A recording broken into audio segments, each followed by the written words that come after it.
All right, good afternoon to all of you. Ms. Lederer, please.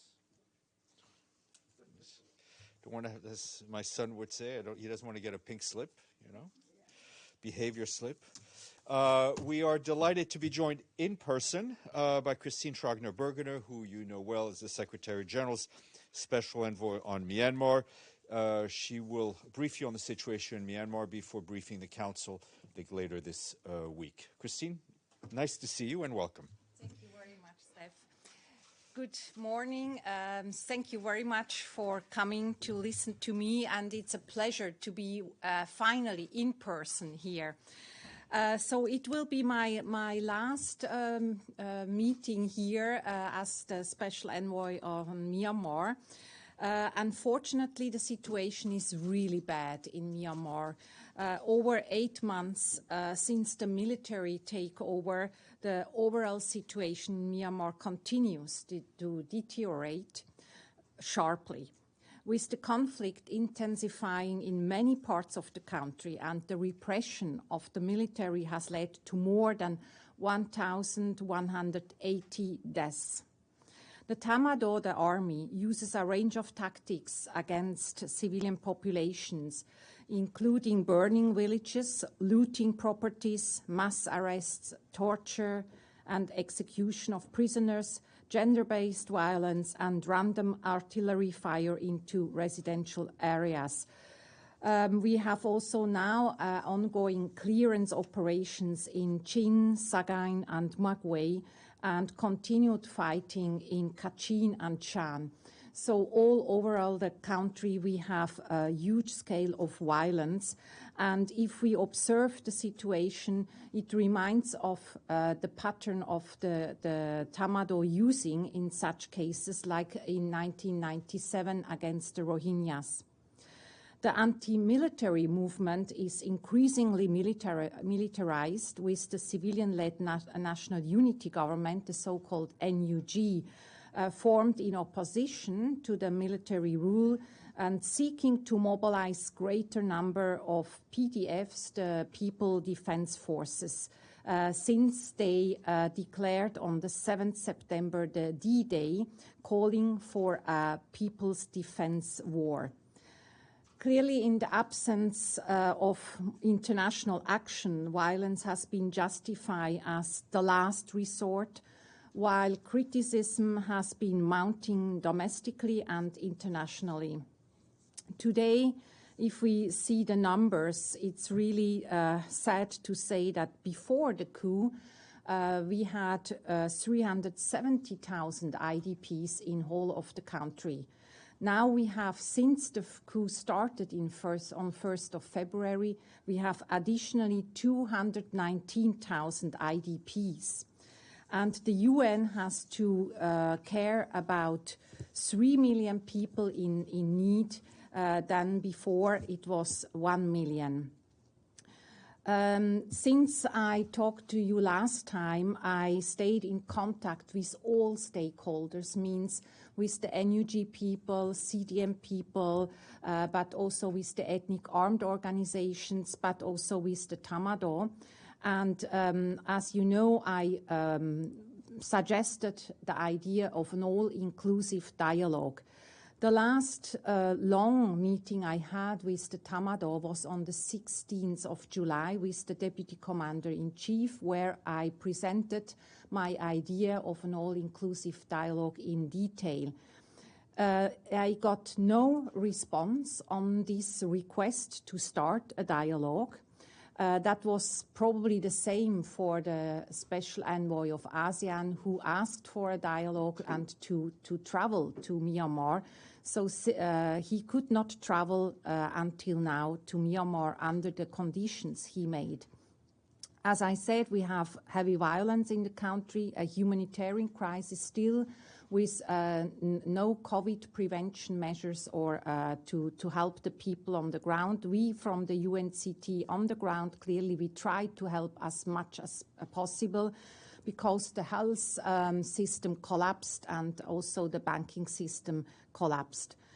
What in the future, clearly, in my view, my assessment is that the people will not accept the military or takeover, and it's quite different from the past, like in 1988 or on other coup situation, where the people just were killed, put in prison, and or gave up, and the Tatmadaw took over and had business as usual. This time, people will, in my view, not give up, and therefore, action is still very much required especially from the Security Council. What is very important now from the international community, but also from the UN, that we don't give any signals or making some movements which could be seen as accepting the SAC, so that's the ministries of the junta. The main root causes are still, in my view, is the power of the army. And this is the biggest obstacle and the cause of all problems. It was the biggest problem in the past, also during my mandate of 3.5 years, and is still the problem that the power of the army, the Tatmadaw. In 2008, the army created a constitution that guarantees that it will remain in power as long as it wants to keep it. And according to this same constitution, 25% of the seats in parliament belong to the army. And an amendment of the constitution requires more than 75% of the votes in the parliament. So Aung San Suu Kyi's goal has always been to change these provisions in order to democratize the country. And that was, in my view, one of the root causes for the coup who started on the 1st of February, because she won in the last election in November last year, and she was very determined to make the democratization really working in this year. So clearly we are now in a critical time not to allow the Tatmadaw taking the upper hand and to go back to business as usual. And therefore we have to be careful, and because the Tatmadaw, in my view, and the SAC are not ready for compromise. They didn't react on our proposal for a dialogue, which means always a dialogue means compromises on all sides. So in my view, I assess this as no interest in a compromise or in a dialogue. And as the Secretary General Guterres highlighted, the opportunity to help put Myanmar back on the path to democratic reform is narrowing. And therefore, I urge the member states to act. So this is a little bit in a nutshell of the current situation, but clearly I'm open to any questions. Great, thank you. Just before we go on, I stand corrected. You're briefing the General Assembly's third committee tomorrow. This week, and not the Security Council. It's important to correct. Edie. Thank you, Ms. Schraner Burgener. Edith Lederer from the Associated Press, and on behalf of the United Nations Correspondents Association. Thank you for being so very open to briefing us, especially over the past year. We've greatly appreciated, and we wish you very well and success in your next job, wherever it is. I have two questions. First, with the violence spreading now across a lot of the country, would you say that there is now a civil war in Myanmar? And if not, how close is the country to civil war? And secondly, you said the Security Council should take action. what would you like to see the Security Council do specifically? Thank you. Thank you. Okay, thank you very much for your questions. The terminology civil war is not international legal terminology, but we know what we are talking about when we say civil war. It means all over a country spreading violence between different actors. And if I see the situation now, we have violence all over the country, which is different from the past, because normally the Tatmadaw used violence against the ethnic armed organization or against the Rohingya, but not against their own people, the Bama, which are the majority. So we have now also in the central part of the country a huge scale of violence. But in the international law terminology, we used an internal armed conflict, and I would use this terminology now. And clearly, if this situation would continue, then I would say we would have a full-blown internal armed conflict. And this is clearly very bad for the civilian people. And nevertheless, the Geneva Convention's rules are applicable. On your question of the Security Council, clearly it's up to the member states and the member states in the Security Council to do the right thing. And it's not my role as the staff of the UN to tell them what they have to do. But clearly, if we go through the UNGA resolution, then many points are included in this resolution, what should be done. And it's clear for me that we should support the people of Myanmar. And to support them, there are many different possibilities for action. Thank you. James and then Michelle. James Bayes, Al Jazeera. You say it's different from the past in terms of the people and the fact that they will not give up. Can I ask you then a simple question? Why would the junta give up power now? Because if they do, if that's the will of the people, they're going to face calls for accountability. So why would they give up now? Yeah, that is my worry, that they don't want to give up, and that was also the reason for the coup. They didn't want to share the power in a real way. They were never really interested in a democratization. Only if the constitution will stay in vigor and they can continue. But probably many factors could lead to a change, and we are not at a moment where we can say now they gain stability, they can go back to business as usual. And we have certain factors like that the people will not give up, that they continue to resist, they will not go back to work, they continue to use violence, probably even more. Then we have more soldiers who are defecting. We heard a number of 4,000 defected soldiers. We cannot really verify, but even if it's 3,000, it's quite a huge number. Then we have several countries took sanctions. If more will follow, which really are targeted and hurts the ability of action for the Tatmadaw, that can have an effect. And clearly also we have the Credential Committee who didn't make a decision yet, and maybe they come together in November. So the situation is very volatile and not stabilized. Thank you. Michelle Nichols, Reuters.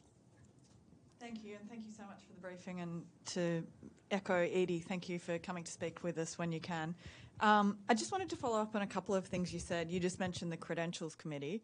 Are you suggesting that they not give the junta the seat just yet?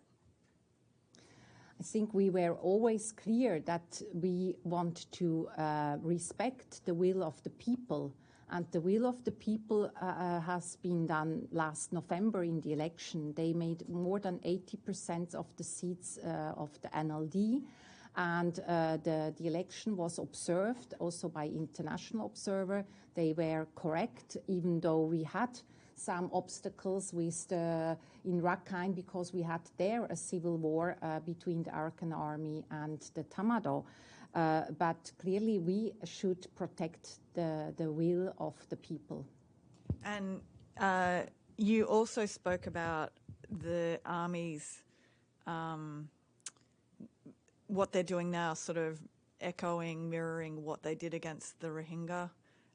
Some people have, you also said though that they are now targeting their own people as well, but some people have called what happened to the Rohingya a genocide. Are you concerned, seeing any particular concerns that that could happen again, that they may go back to sort of finish what they started with the Rohingya? Well, the majority of the Rohingya people are now in Bangladesh as refugees, and we have still quite a number of Rohingyas living in Rakhine. But the Rakhine is now in majority administered by the Arakan army. And I'm in regular contact with the commander of the Arakan army, and he promised me that he will care about the Rohingya. He is also in favor of integrating them in the administrative work, even integrating them in the police force.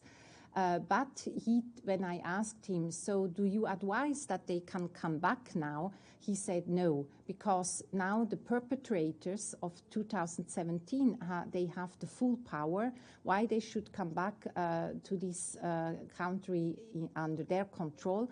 But more importantly, the Arakan army said that the Tatmadaw doesn't like that the Arakan army took over the majority of the administration control, and they could come back to fight against the Arakan army. So this situation is also volatile. But I agree that what you want to say, the narrative against the Rohingya, in my view, didn't change at the level of the commander-in-chief. When I had a discussion with him in Jakarta in May, that was for me very clear that he thinks that the Rohingyas don't belong to the country, and he calls them only Bengali. And then, sorry, just one final. ASEAN seems to be a little split now over how to deal with Myanmar. What's your sort of message for them going forward? Well, ASEAN made a quite important decision not to allow the commander-in-chief to sit in the summit, and therefore I think it's a clear signal that they also agreed together that the current situation is not acceptable. And therefore, I hope that also my successor will give full support to the ASEAN Special Envoy.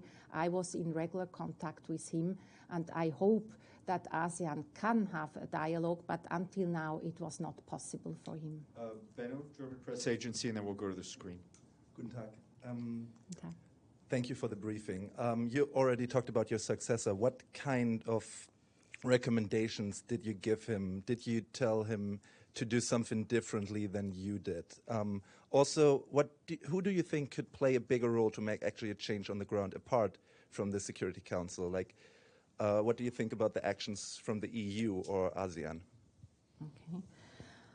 Well, I think every special envoy do it in his or her way. But if I would stay longer, then I would just keep the breach open as much as possible, because this is the role of a mediator. But clearly it's difficult now, because if the one side is just stopping to react, so it will be continued difficult. But honestly, it was also, in my view, difficult mandate before the coup, because the NLD was always between the Tatmadaw and to make reforms happen. And therefore, they had always to be careful with me as well to allow bigger steps. So the expectations towards me were very high to reach goals and results under a democratically elected government. But that's the reason I always explained how difficult it is to make recommendations if the power is not in the hands of Aung San Suu Kyi, but in the hands of Tatmadaw. But I would advise to stay in contact with all, like with the ethnic armed organizations, which I had just a few days ago, 2 hours meeting, and also to listen to the Rohingyas and not to forget them and to continue to be engaged. You mentioned ASEAN, EU as that they can also do more, but I think it's up to them to decide if they want to do more on any aspects which would giving less encouragement to the junta. Thank you very much. We'll go to the screen. Iftikhar Ali, Associated Press of Pakistan. Iftikhar, and then we'll go to Rick. Thank you, Steph. My question has been asked by Michelle. I wanted to ask about Rohingya people, but I would like to ask the madam, what is your next assignment? My next assignment is as the Secretary of State of the Minister of Justice in Switzerland, and I will be responsible for all migration issues, refugee issues. So it will be a little bit a follow-up of what I did in the past. And clearly the Myanmar issue will also, I'm sure, will also follow me. And it's not easy also to leave the people behind now. I can tell you it's quite suffering. But when I applied for my new posting, it was before the coup. And when I talked last year to Aung San Suu Kyi, I asked her, Dosu, next year, 2021, will be the year of implementation of all reforms. And she said, yes, Christine, we will do it together. So I was quite confident that this year will be the year of implementation, and then I can easily go and keep the business to the people. But then we had the coup, and it's very sad, but I'm sure my successor will try to do the best. Thank you. Rick Gladstone, your time. Thank you. Rick Gladstone. Yeah, thank you very much for the briefing. Very helpful. I had a sort of follow-up to Michelle's question. You mentioned earlier that we should be wary of any sort of sign that the junta is getting some sort of international credibility or respectability. Aside from the possibility that a junta representative could become the next ambassador for Myanmar at the United Nations, if the Credentials Committee so decides, what else specifically are you seeing that worries you about what signs of possible credibility for the junta are you seeing? Yeah, if that would be the decision of the Credential Committee, then it's a decision of the members, of the 9 members in the Credential Committee, which is composed by really different member states who have also maybe different views.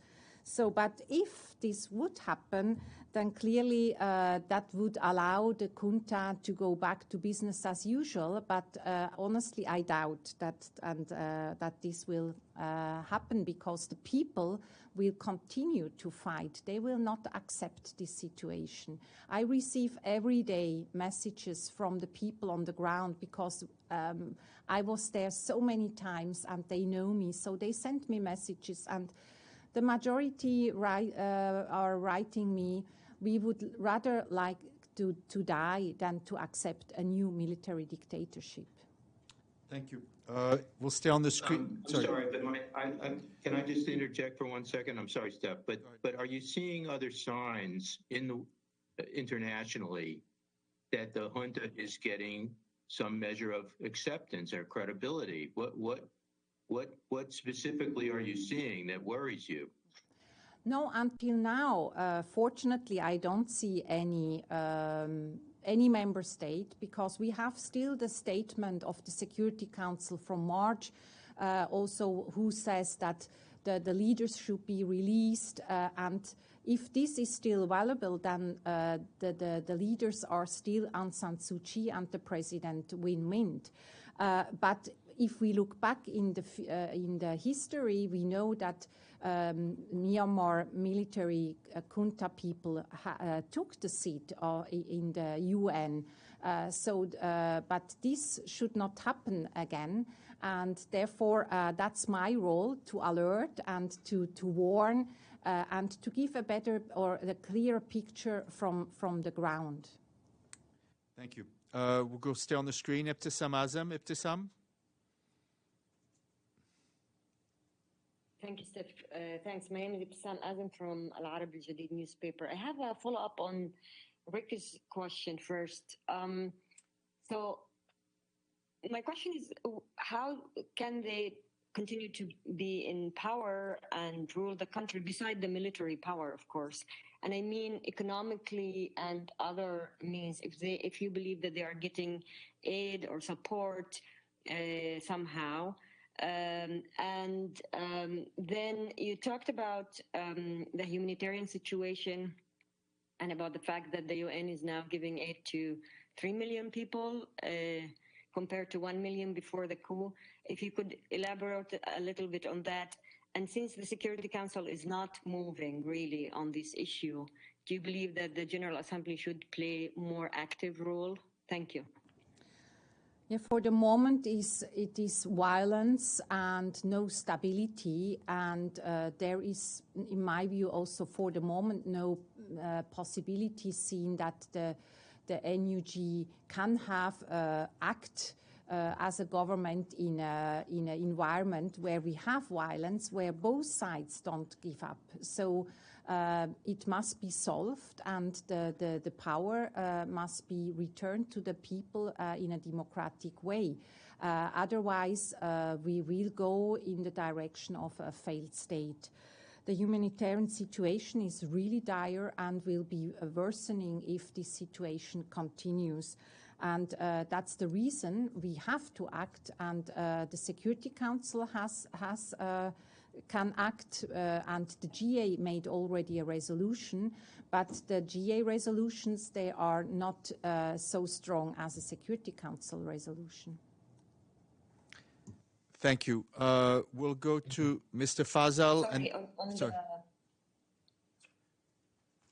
On the last part, on the issue of just a fill up, but if you could say a little bit more. Sorry, Steph. If you could say a little bit more on the issue of whether they get aid from outside or support from other countries. Thank you.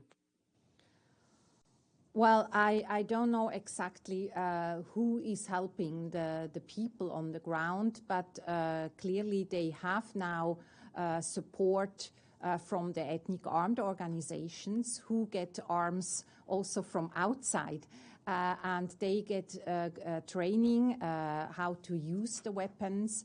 And the ethnic armed organization, they had just recently made a statement, a 5-point statement, where they said that there must be a political dialogue to include all stakeholders with assistance of the international community, and to find solution to transfer power to the civilian leadership. So this is very crucial, how the ethnic armed organization are continued to help the PDF and the NUGs. Thank you. 2 more questions. Mr. Fazal on screen, and then Lenka. Thank you very much. Thank you for this briefing. My colleague already asked about Rohingya. I just want to know more. So what should be what will be the best possible way to send them back with proper dignity, as the country, Bangladesh, is also in a problematic situation in terms of human rights. And as you know, the Rohingya leader Muhibullah killed in Bangladesh. So how long they should stay in Bangladesh? And Bangladesh is taking Rohingya refugee from 90s, 1993, and now more than 1 million. But before that, there was an agreement between Myanmar and Bangladesh, and few Rohingya, more than thousands Rohingya returned back in 1993. But nowadays it's severe and more than millions Rohingya is staying. So what is your recommendation? What do you think? What should do more from the international community to send them back with proper dignity and, of course, with their willingness? Thank you very much. Thank you for your important question. Honestly, I think the first step has to be to solve the current situation of having a military junta in power. Because if we don't solve this, we can hardly make the conditions conducive in Rakhine. Because before the coup, we had 3 years of very constructive cooperation with the local people, local government, but also with Tatmadaw. I could talk with them what we should do better in Rakhine, but clearly also with the NLD government. And I give you some examples where what we could do. We had the extension of the MOU with UNHCR, UNDP. We had quick impact projects of the UNHCR in Rakhine. On my request, they used mobile stations in IDP camps to facilitate the access to ID documents and birth certificates, for which I advocated. We encouraged them to create a fact sheet on the repatriation of Rohingyas to make the conditions more transparent with a clear time frame. I urged the government to start a dialogue with Rohingya, which they started in Cox's Bazar. Clearly, the NLD could have done it better, but at least they started to talk with them. Then we planned the repatriation of Rohingyas by villages. This was my personal advice, which the government was going to take up as a pilot initiative in 2021. But we also are encouraged to cooperate with ASEAN on the ground in Rakhine to observe the situation when the repatriation starts, to give them more security and safety. They accepted this and had contact with the AHA Center. Then they accepted on both sides, Myanmar and Bangladesh, to implement the school curriculum from Myanmar in Cox's Bazar. And what I advocated for many, many months, and I was so happy that they accepted my wish to release around 800 Rohingya who were only internal migrants, and they were detained in Yangon because they, from the NLD government together with the Tatmadaw, they thought that they were illegal migrants inside the country, but they were released. But we made also a lot of work on the citizenship issue. We allowed to use the NVCs and the household registration list as the proof of identification in registering the SCMs of the Rohingyas, and we instructed the local officials to stop manipulating the IDP camp closure process in Chokpyu. So, and there are other measures, but what was also very important that we worked together with NGOs on the ground to change the attitude, the narrative. So we supported programs on social cohesion. And this we still continue to do despite the coup. So I will have a long discussion with youth this Saturday with 1,000 people in Rakhine, and we will continue to do this. Thank you. Last question, Lenka White-Mainichi. Thank you for this briefing. Are you meeting the individual Security Council members? Excuse me. And why do you think they did not request a meeting with you since you are here? And on ASEAN, do you think the pressure will be growing from their side, or will it be like it is now? Thank you. I had this morning a meeting with all E10 from the Security Council, and I will have bilateral meetings with the P5. I will stay until the end of the next week. And next Sunday in a week, that's my last day. So I will try to use the time until the end to get the picture to the Security Council members how the situation is on the ground. Why there is no meeting, I think you have to ask the Security Council members. But I'm sure they will have soon also again, because I had the strong feeling that the Security Council member take the Myanmar issue very seriously.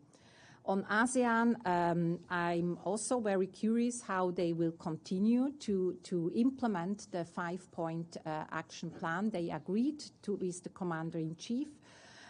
But clearly, I think we should not leave everything to the ASEAN. So the Security Council, the GA, but also the UN Secretariat has the responsibility to act, and we should continue to support the Special Envoy of ASEAN, and I'm in regular contact with Foreign Minister Eriwan.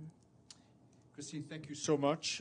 Good luck with the briefing with the General Assembly tomorrow, and I echo what Edie and others said. Thank you so much for making yourself available Thank you. to us on Thank a regular you for basis. Your interest.